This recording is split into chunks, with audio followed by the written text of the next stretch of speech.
Woo! What's up? What's up? What's up? What's up mga kapintor? Oh, trabaho na naman tayo mga kapintor. Ayun mga kapintor, yung gawin natin araw na ito mga kapintor, dalawang bumper mga kapintor. Ito, brand new parts. Kulay puti ito sa Mercedes-Benz na bumper. Kulay puti ito mamaya. Gawin natin. Pero itong isang bumper Mercedes-Benz din, pero repair lang. Kulay blue siya. Parang dark blue. May trailer dito kasi dito yung damage niya.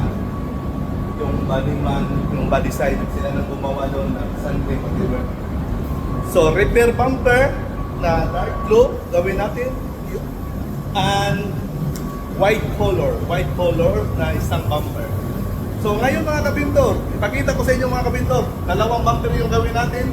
Pero isa-isahin lang natin, mamaya na magsabay yung pag-clear.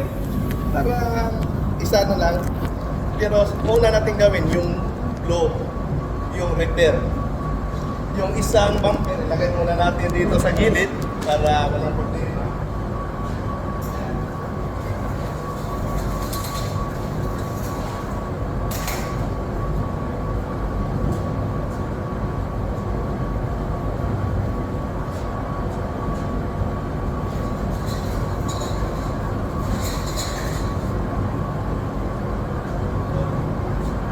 Ayun mga kapintor, unahin natin yan, tirahin natin yan. Una, yung bumper na ito, yung repair bumper, yung damage. O, may spray out card tayo dito kasi nandun yung sasakyan sa labas. Pagkatapos natin magkulay yan, before tayo mag-clear coat, i-check natin yung kulay sa labas para walang problema mamaya pagkatapos. Ito yung spray out card natin. Yun lang kadali mga kapintor. Basta sundan nyo lang ako mga kapintor sa mga videos ko. Kapintor Channel, YouTube. Ayun. Manahin natin mga kapintor. Kasi maliit lang yan. Muna tayo dyan. Mag-focus muna tayo dyan sa blue. Ayan. Bago mag-sealer, lagyan ng sealer talaga. Maganda. Pero ang iba, kulayan ka rin so.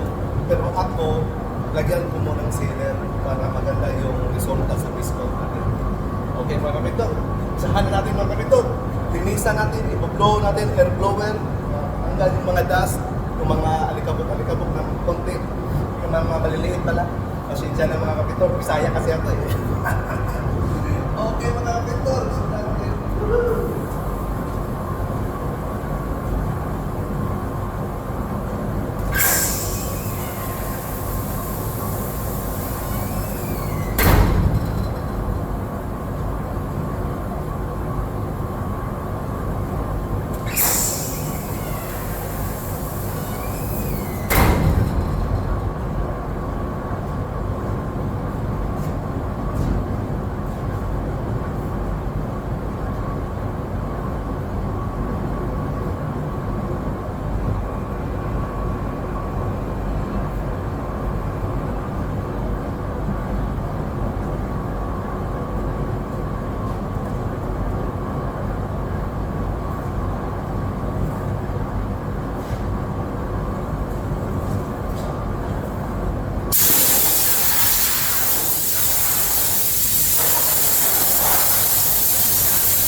Ayun mga kapintor, naglagay tayo ng sealer. Since yung kulay ng bumper is dark blue, nilagyan natin ng sealer na black.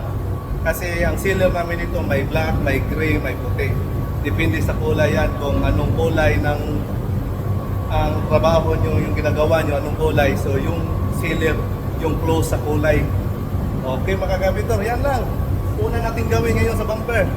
Hintay tayo ng 10 to 15 minutes, mag-pisco tayo, mamaya babalik tayo mga kapintor sa step 2 natin. Yung bumper na yan, Mercedes-Benz repair bumper, dark blue. Alright mga kapintor, pasinawi ko pula.